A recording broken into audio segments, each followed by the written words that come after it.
फरवरी माह का चौथा शनिवार है ना।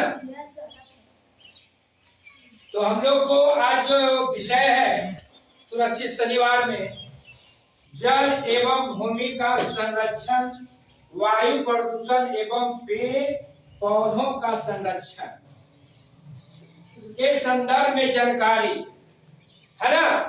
हम लोग जानकारी प्राप्त करेंगे कि ये जो जल है और जंगल है, ये जमीन है, ये तीनों क्या है? प्रकृति का सौंदर्य है। क्या प्रकृति का सौंदर्य?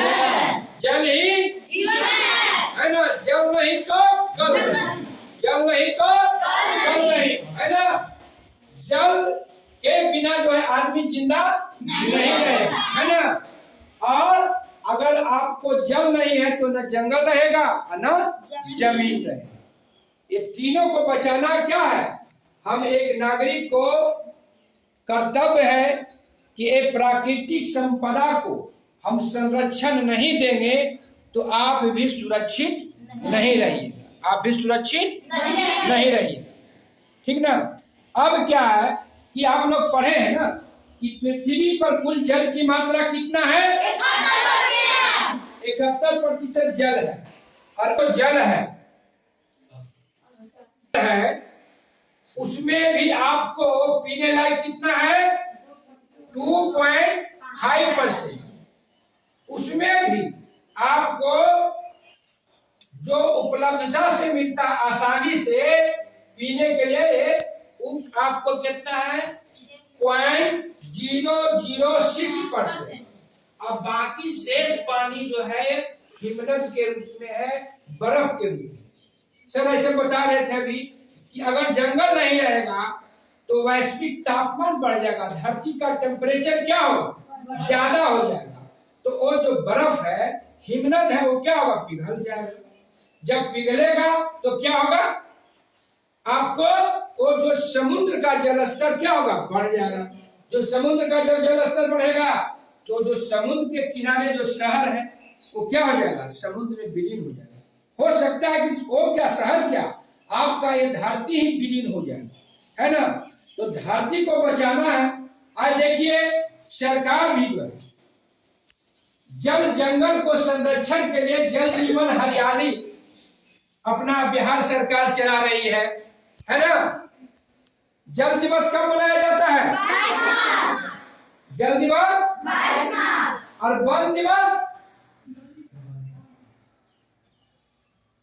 21 मार्च, है ना। आपको 7वां वाला बुक में दिए हुए 21 मार्च को वन दिवस मनाया जाता है ना। ऐसा होगा, जल दिवस मनाइएगा। अब वन दिवस नहीं मनाइएगा तो काम चलेगा? पेड़ कहता है, जानते पेड़ क्या कहता है? कि पीता हूं विष, पीता हूं विष और देता हूं अमृत, पीता हूं विष और देता हूं अमृत, है ना। आपका क्या है? आप जो सांस लेते हैं तो क्या लेते हैं? ऑक्सीजन। ऐसे ही बढ़ते रहेगा तो आने वाले वक्त में हवा भी बिकने लगेगा, हवा भी बिकने लगेगा। आज देखिए कोरोना काल में क्या हुआ? ऑक्सीजन के लिए पूरे भारत नहीं पूरे विश्व में हाहाकार मच गया, है ना। सिलेंडर लेकर चल रहा था गाड़ी में, है ना। एक आदमी चल रहा था और दूसरा आदमी सिलेंडर लेके चल रहा था साथ ही, लेकिन फिर भी नहीं मिल रहा था। तो जानते हैं लोग क्या करता था? पीपल के पेड़ भी जाकर रहता था, पीपल के पेड़ भी। मतलब कि कुछ तो ऑक्सीजन जो है क्या पीपल के पेड़ अधिक ज्यादा ऑक्सीजन देता है ना।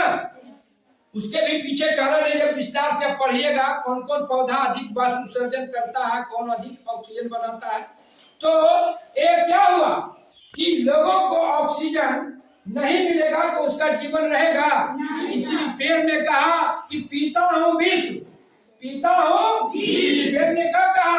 पीता हूँ। देखिए यह वायु है, ये धुआं निकल रहा है ना। और धुआं को कौन लेता है? ये पेड़ पौधा लेता है। आई पेड़ पौधा लेता है कार्बन डाइऑक्साइड, छोड़ता है क्या? ऑक्सीजन। छोड़ता क्या है? ऑक्सीजन। और वही ऑक्सीजन को हम लोग फिर लेते हैं, फिर हम लोग कार्बन डाइऑक्साइड छोड़ते हैं। तो कहना है कि तीनों को, वायु प्रदूषण को भी करना है। वायु प्रदूषण कैसा होता है?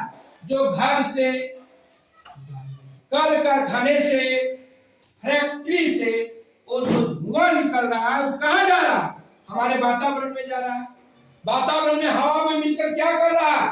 वायु को दूषित कर रहा है ना? वायु को दूषित कर रहा है। उसको भी हमको बचाना है ना? वायु प्रदूषण को भी बचाना है। अगर नहीं बचाते हैं तो क्या होगा? आने वाले दिन में सृष्टि जो है इतना सुंदर है, खास करके भारत का जो है ना सृष्टि, भारत का जो वातावरण है, जलवायु है, सभी देशों से बढ़िया है। यहाँ सभी तरह की जलवायु है ना? जाड़ा, गर्मी, बरसात, है ना? ऐसा कहीं मौसम है? किसी देश में नहीं है ना? जाड़ो है, गर्मी भी है, बरसात भी है। इतना सुंदर यहाँ का क्या मौसम है, वातावरण है। अब है कर्तव्य होता कि आज हमें सुरक्षित शनिवार इन सारी जो प्राकृतिक संपदा है, जल है, भूमि है और वायु, उसको बचाना है ना? आपको पानी को क्या कर, पानी को जो हम लोग क्या करते हैं वही पानी को पीते हैं। उसको पानी को गंदगी से बचाना है। उसके लिए क्या करना है? हम लोग को पढ़ने वाला छात्र है, आप लोग का 6th क्लास में भी है ना? गंदे पानी का निपटारा। क्या करना है? गंदे पानी का निपटारा। उस पर भी आप लोग बनाइए प्रोजेक्ट, है ना? अपना स्कूल में लाइए, है ना? प्रोजेक्ट बनाइए, गंदे पानी का निपटारा कैसे करना है। इसलिए कि जो हम पानी पीते हैं किसी न किसी रूप में फिर वही रिसाइक्लिंग होता है। क्या होता है? फिर रिसाइक्लिंग वही पानी होता है, जल चक्र जिसको कहते हैं ना। अगर गंदगी को हम फैलाएंगे तो क्या करना है? हमको जल को संरक्षित करना। भूमि को भी संरक्षण कौन देता है? पेड़ पौधा, है ना? उर्वरक कैसे बनता है भूमि का?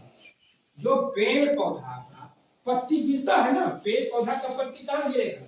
जमीन में सड़ेगा, सड़ गल के क्या बन जाता है? मिट्टी, उर्वरक बनता है ना। आज क्या करते हैं हम लोग?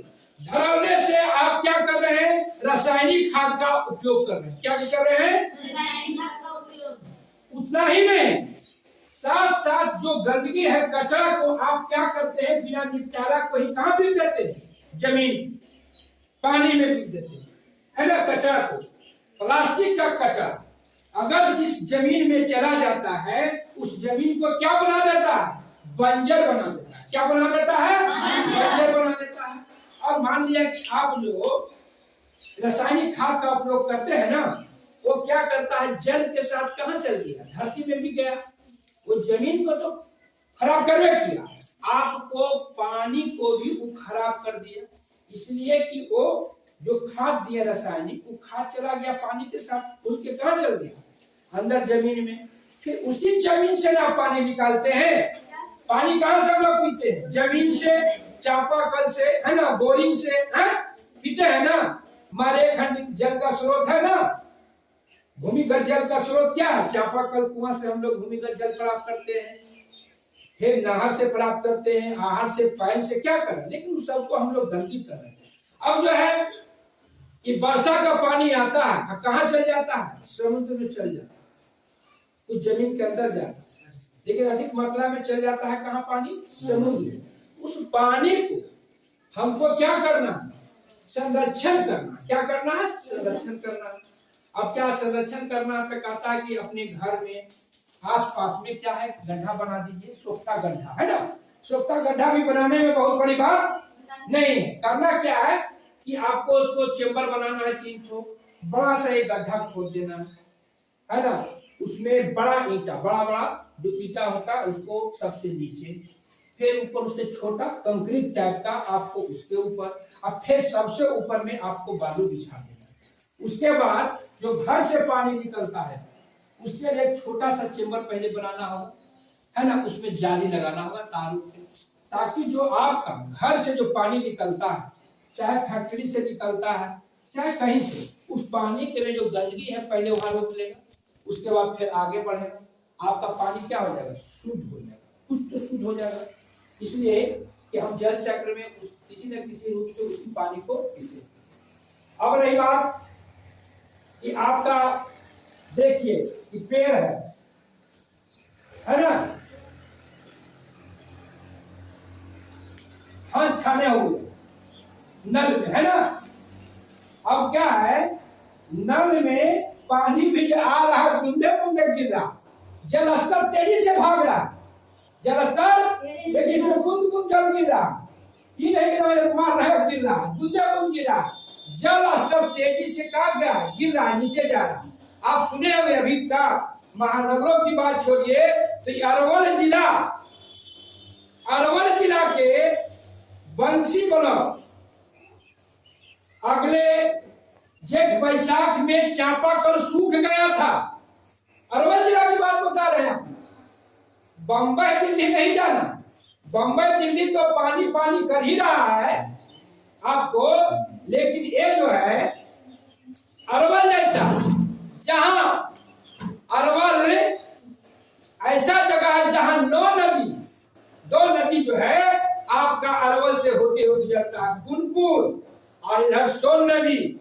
नदी के देश में, नदी के गांव में और नदी के जिला में पानी के लिए लोग तरस रहे हैं, लोग पानी के लिए तरस रहे हैं। कि समझिए कि आने वाले दिनों में अगर हम लोग पानी को संरक्षण नहीं करेंगे तो नदी होते हुए हमको पानी जेठ बैसाख में नहीं मिलता है तो आने वाले हमारे पीढ़ी को क्या होगा। इसीलिए किसी को कहा है कि दादा ने देखा नदी तालाब में पानी, दादा ने देखा नदी तालाब में पानी, अब पोता देख रहा है बोतल में, और वो भी हो सकता है कि आने वाले दिनों में नहीं मिले, ठीक ना। तो आप आज ये सुरक्षित शनिवार को सभी बच्चों, आज बच्चे कल का भविष्य, आज के बच्चे कल का भविष्य, आप पढ़िएगा लिखिएगा तो आपको सोचना है कि हम कैसे जल को संरक्षित करें, कैसे हम अपने पेड़ पौधा को बचाएं, और तब जाके आपका ये धरती बचेगा, प्रकृति बचेगा और हम बचेंगे। इसी के साथ आज सुरक्षित शनिवार की जो मॉक ड्रिल है और जो हमें इस पर आज जो कार्यशाला है इसको हम समाप्त करते हैं। चलिए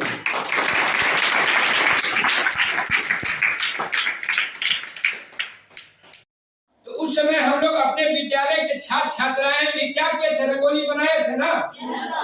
तो हम लोग रंगोली के माध्यम से क्या दर्शाए, ऐसे सोन नदी है ना, उसमें देखे थे प्रकाश वर्ष के अर्थी के अवसर पर जाके दिया हुआ भी जलाया गया था। लेकिन देखिए कैसे नदी, पानी और जंगल का संबंध उसमें है, जो बता रहे हैं उसको देखिए, प्रयोग करके समझिएगा। वो नदी जो है सोन नदी कहां से निकला, अमरकंटक पर्वत, और पटना में जाके मिलती है ना, और उसका कुल लंबाई है 780 किलोमीटर। कितना है, 780 किलोमीटर, है ना। अब वो कभी उस सोन नदी जो है लोगों का जीविका का साधन हुआ करता, आज भी है।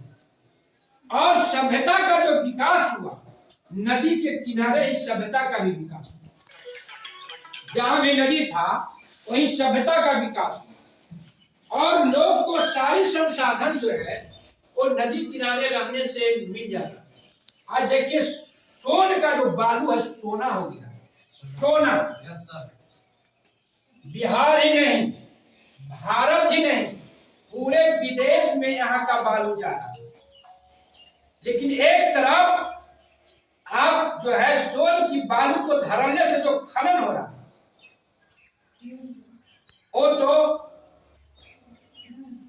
खनन हो रहा, उससे क्या हो रहा, जल, जंगल और जमीन तीनों पर जो है उसका बुरा प्रभाव पड़ रहा। सावन भादों में जो है ना नदी क्या होता है, पूरा उफान पे रहता। सावन भादों में नदी क्या होता है, पूरा उफान पे रहता है ना, पूरा नदी का दोनों किनारों में पानी रहता है। और सावन भादों के महीना में ही काश फुलाता है, जिसको हम लोग जंगल कहते हैं, काश फुलाता है। काश फुलाता देखे है ना आप लोग, नहर के किनारे भी काश है, वो काश फुलाता है। और काश फुलाता है नहीं, उस समय उसमें पूरी तरह से फल और बीज होता है। फल और क्या होता है? बीज। जब पानी आता है तो पानी क्या करता है? बाढ़ के साथ अपने जो है धारा के साथ वो लेके जाता है कौन चीज? बीज और फूल को, है ना। और वो क्या करता है? जहां तक नदी गया है, नदी के आसपास उसको क्या करता है? बिछा देता है ना। अब फिर जब क्या होता है, वही जो काश का जो फूल है वो फिर जाके चैत बैसाख में उससे नया सा पौधा निकलता है, जंगल नया का पौधा निकलता और वो जाके फिर बड़ा होता है। लेकिन हो क्या रहा है कि जैसे अभी बाढ़ का पानी समाप्त नहीं हुआ कि तुरंत उसको क्या होता है कि बालू का खनन तेजी से शुरू हो जाता। तो मान लिया जाए कि नदी में जो बालू अपने साथ पानी जो लाया, बालू पानी, और उसके साथ जो काश का जो लाया बीज और फल और उसको बिछाया, तो क्या करता है? बालू खनन के द्वारा क्या हुआ? पूरा समाप्त हो गया। जमने का तो मौका नहीं मिला, जंगल को जमने का मौका नहीं मिला, तो फिर कहां से जंगल रहेगा? फिर कहां से जमीन बचेगा? शंकर भगवान की जटा होता है पेड़, है ना। जमीन को जकड़ के भी रखता, जड़ जो है जमीन को जकड़ के रखता है। आपको पढ़ना है रोजना कार्य में, 8वां क्लास में पढ़ना है कि मिट्टी को कटाव को कैसे रोक सकते हैं। मिट्टी के कटाव को कैसे रोकना है? पेड़ पौधा लगाना, है ना। मिट्टी के कटाव को रोकने के लिए देखते हैं नदी भी तेजी से कट रहा है, कई गांव जो है समाप्त हो गया। तो इस तरह से हमें जल, जंगल और जमीन का तीनों का संबंध एकदम अनुराष्ट्रीय संबंध है, और इसको जब बचाएंगे तो धरती बचेगा और ये मानव बचेगा और धरती पर जीव प्राणी बचेगा, और नहीं तो कुछ बचेगा नहीं। इसी संकल्प के साथ कि हमें हर एक बच्चों को क्या करना है, अपने अपने नाम से विद्यालय में पेड़ पौधा लगाइएगा। हाथ उठाइए और अपने अपने नाम से एक पेड़ लाके लगाइए, और सब अपना अपना उसमें क्या करिए? नाम लिख दीजिए, है ना। नाम लिख के बोर्ड लगा दीजिए उसमें, और डेली उसको सींचिए। एक पेड़ अगर लगाते हैं ना तो आप कई पीढ़ी को संरक्षित करते हैं। अगर हम इतने आदमी हैं, अगर एक एक पेड़ लगाते हैं तो क्या हो जाएगा? हमारा धरती हरी भरी हो जाएगी और सुंदरता बढ़ जाएगा। अब जो है संकल्प के साथ एक बार जोरदार ताली के साथ